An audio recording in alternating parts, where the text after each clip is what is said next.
Dalam nama Bapa dan Putra dan Roh Kudus. Amin.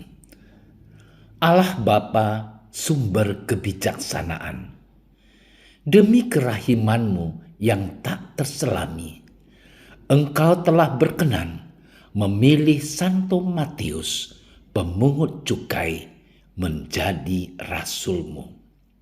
Semoga dengan pertolongan, teladan, dan doanya, kami Kau perkenankan mengikuti Engkau dan berpegang teguh padamu. Dan semoga bacaan dan renungan yang akan kami dengarkan saat ini membantu kami untuk menjadi pengikut-Mu yang setia dalam situasi apa saja, siap untuk melaksanakan kehendak-Mu. Demi Kristus, Tuhan dan pengantara kami. Amin.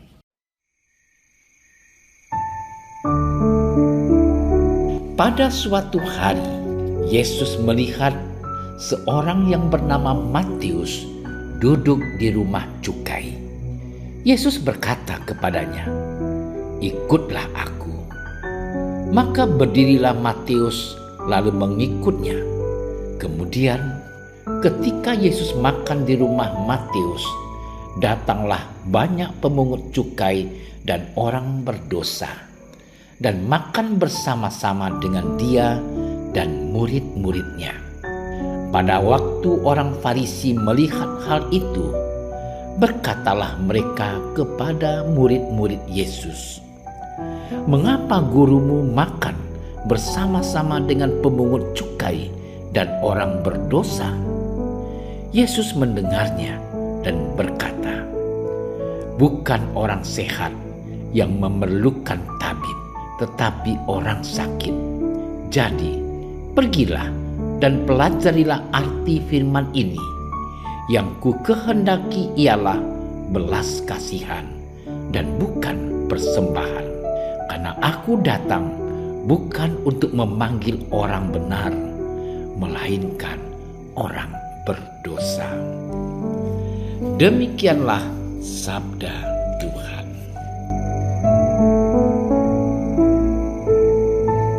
Saudara-saudariku yang dicintai Tuhan, hari ini gereja semesta merayakan pesta Santo Matius, rasul pengikut Yesus.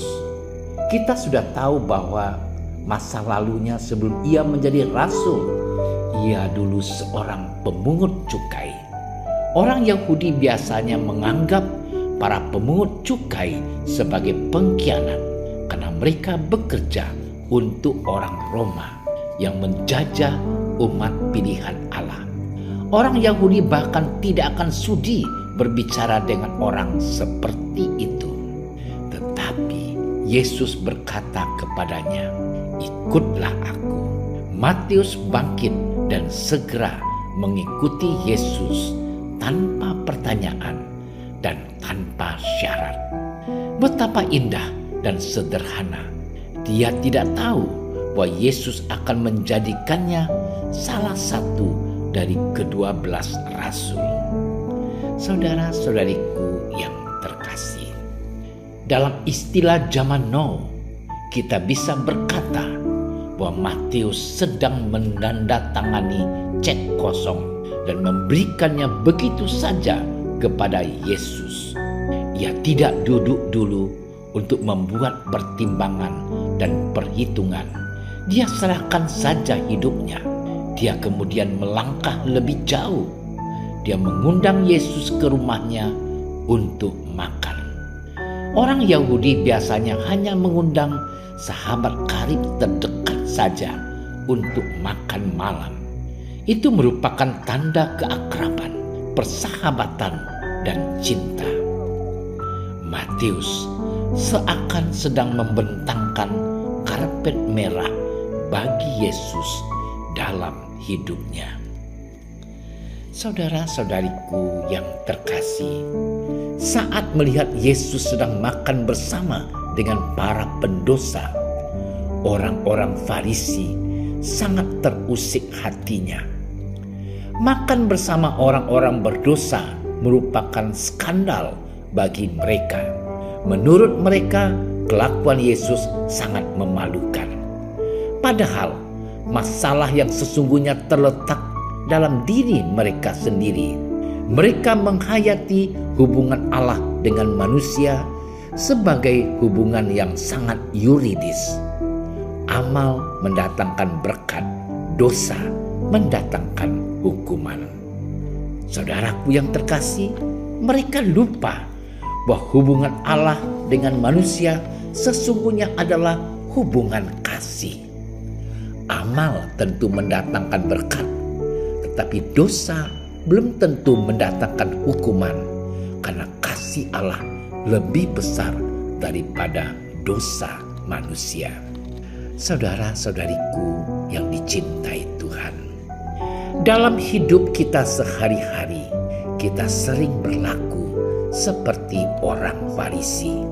Kita pun mudah menilai serta menghakimi orang lain berdasarkan paham kita bahwa hubungan Allah dengan manusia adalah hubungan yuridis semata. Maka kita dengan mudah menolak kehadiran sesama yang jatuh dalam dosa. Kita dengan gampang menghakimi mereka, bahkan mencemarkan nama baik mereka melalui pergunjingan kita. Siapa saja dapat menjadi sasaran penghakiman kita: sahabat, atasan, imam, uskup. Siapa saja dapat menjadi sasaran penghakiman kita: sahabat, atasan, imam, uskup. Kita tak pandang bulu dalam menghakimi, tanpa sadar bahwa kita telah mencemarkan nama orang lain. Kita telah melawan prinsip kasih. Selamat bermenung. Tuhan memberkati. Ya Tuhan, Engkau datang bukan untuk memanggil orang benar, melainkan orang berdosa. Dan yang Kau kehendaki adalah belas kasih, bukan pengorbanan.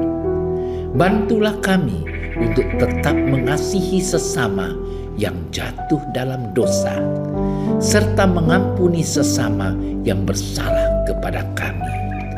Hanya dengan demikian kami dapat menjadi rasul yang sejati, seperti Rasul Matius yang kami kenangkan pada hari ini. Engkau senantiasa kami puji, kini dan untuk sepanjang masa. Amin. Kami berdiri di hadapan-Mu, ya Roh Kudus, pada saat kami berkumpul di dalam nama-Mu. Bersama-Mu sendiri yang membimbing kami, membuat diri-Mu nyaman berdiam di hati kami. Ajarilah kami jalan yang harus kami tempuh dan bagaimana kami harus mengikuti jalan itu. Kami lemah dan berdosa. Jangan biarkan kami mendukung kekacauan. Jangan biarkan kebodohan menuntun kami ke jalan yang salah. Jangan pula keberpihakan mempengaruhi tindakan-tindakan kami. Kiranya kami menemukan di dalam Engkau kesatuan kami, agar kami boleh berjalan bersama menuju kehidupan abadi dan tidak menyimpang dari jalan kebenaran dan apa yang benar. Semua ini kami mohon kepadamu yang berkarya di setiap tempat dan waktu dalam persekutuan dengan Bapa dan Putra untuk selama-lamanya. Amin.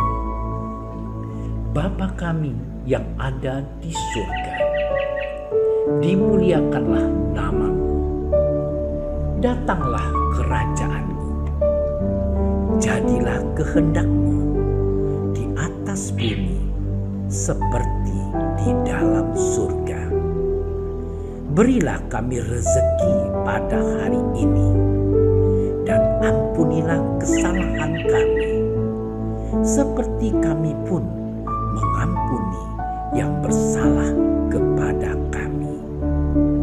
Dan janganlah masukkan kami ke dalam percobaan, tetapi bebaskanlah kami dari yang jahat. Amin. Salam Maria, penuh rahmat, Tuhan sertamu. Terpujilah engkau di antara wanita, dan terpujilah buah tubuhmu Yesus. Santa Maria, Bunda Allah, doakanlah kami yang berdosa ini, sekarang dan waktu kami mati. Amin. Kemuliaan kepada Bapa dan Putra dan Roh Kudus, seperti pada permulaan, sekarang, selalu, dan sepanjang segala masa. Amin. Dalam nama Bapa dan Putra dan Roh Kudus. Amin. Terima kasih sudah menyaksikan renungan hari ini. Jangan lupa like, subscribe, dan aktifkan tombol loncengnya agar Anda yang pertama mendapatkan notifikasi updatean renungan harian dari Komsos Keuskupan Padang. Dan bagikan ke sosial media agar saudara-saudara kita dapat mendengarkan dan merenungkan firman Tuhan.